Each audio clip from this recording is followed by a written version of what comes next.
Hi, my name is Andrew. I work at Fyne and I wanted to talk to you today a little bit about the complexity of building native applications for multiple different platforms and how you can have a significant productivity boost in your development efforts by taking a platform-agnostic approach. I'm guessing this feeling might be familiar to a lot of people out there. How many different platforms do we need to support now? Whether it's different operating systems, different form factors, how do you know where to start? What's the best way to make most use of the time available to deliver it to the widest number of customers? There are various technologies out there that can help to solve this. The web is a good platform for distributing to lots of people. Although it is easy to get into, it might not be the best way for everybody. You may need better performance on your applications, or you may wish to target devices that don't have embedded web browsers. Sometimes native is the only way, but that brings with it the headache of building so many different applications. How do you get these out to your users efficiently? How do you share code? How do you avoid building again and again to get the same feature set out there? Well, thankfully there are ways. This approach is called platform-agnostic application development. At least it is with the Fyne toolkit. We like to make it possible to build an application once that will run on any device with a graphical input. And you only have to code this once for all of these different devices. It's the nirvana of native app development across multiple platforms. And you get bonus tools like unit testing and robust code that multiple people can be working on together. But what does this mean for how you can deliver to multiple different users across different platforms and different devices, all at the same time?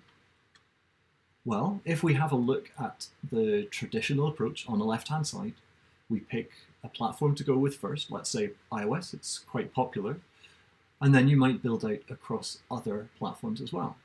Each of them needs a design. They have to be coded in different languages and made available onto the devices using different APIs.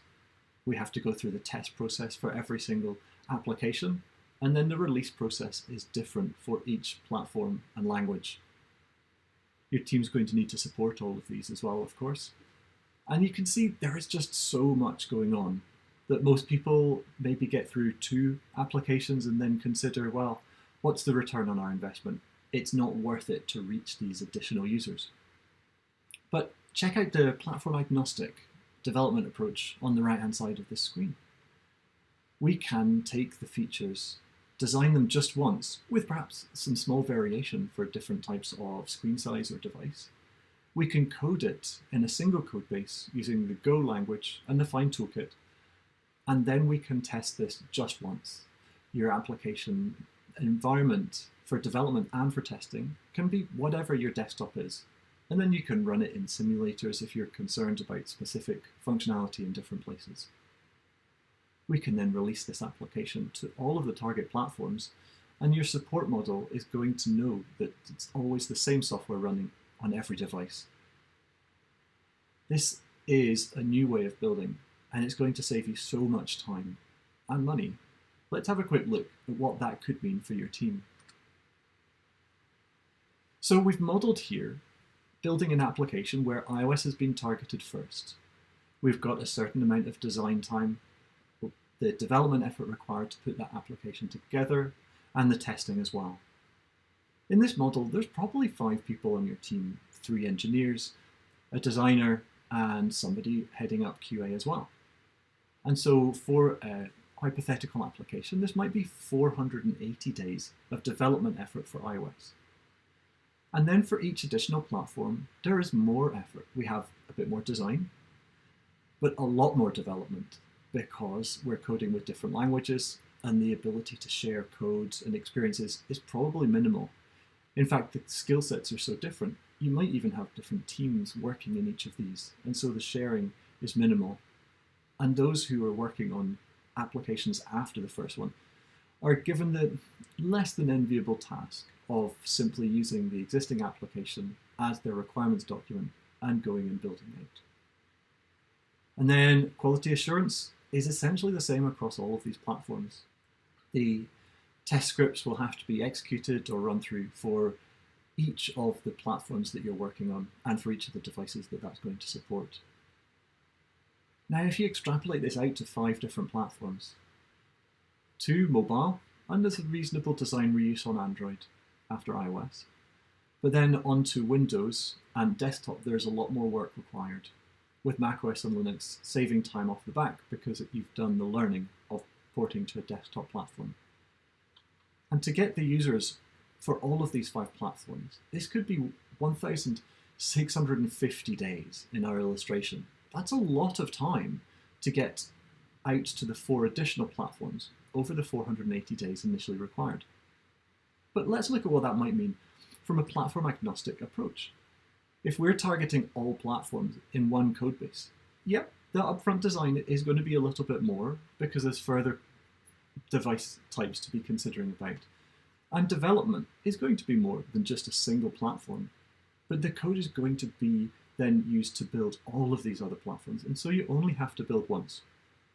Testing, again, is going to require a little bit more than a single platform because you need to really check on the bits of hardware, the different types of devices you want to support, that everything is definitely working exactly as you expected. But look at this, 645 days of effort for all 5 platforms. I mean, that's a saving of around 70% of your development effort. So not only are you going to get this app to more users quicker, you could have delivered a whole other application for all of these platforms and still be finished before the development effort to get it ported to all of your platforms. Let's just take a look at an application that shows this technology can be applied in the way that I've illustrated here. Nomad, a time zone management app, is one that we built at Fyne Labs, and it operates on all of the devices that I described earlier. You can see here Windows, macOS, and an iOS simulator all in the screenshots. Let's just have a quick look at the applications running on this computer. And so here we are on our macOS desktop. Nomad is running. We're comparing the time in Edinburgh and Edmonton. Let's add a new place, perhaps San Francisco. There we go. And we can see what time it is over there. The application is running in a standard window, and we can resize it as you would expect. Let's open the same software in an iOS simulator.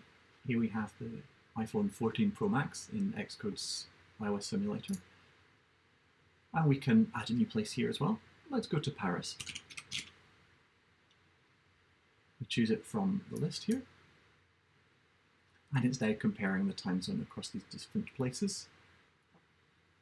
So there you go. It's possible with one code base to deploy native applications across all of these devices. Thanks very much. If you'd like to learn a little bit more about how you can see this productivity boost when you're building applications, do head over to our blog, please, at fynelabs.com/blog, or get in touch with us on the website. If you want to take this further and you would like help with the distribution, the deployment and hosting of your downloads, then also consider checking out our Jeffrey product, which is going to do just that. It will take your application from a finished piece of code to deploying it to all of your customers across all different platforms with a single click or webhook. Thanks so much for listening today. I hope you have a great day, and we'll see you again soon. Bye.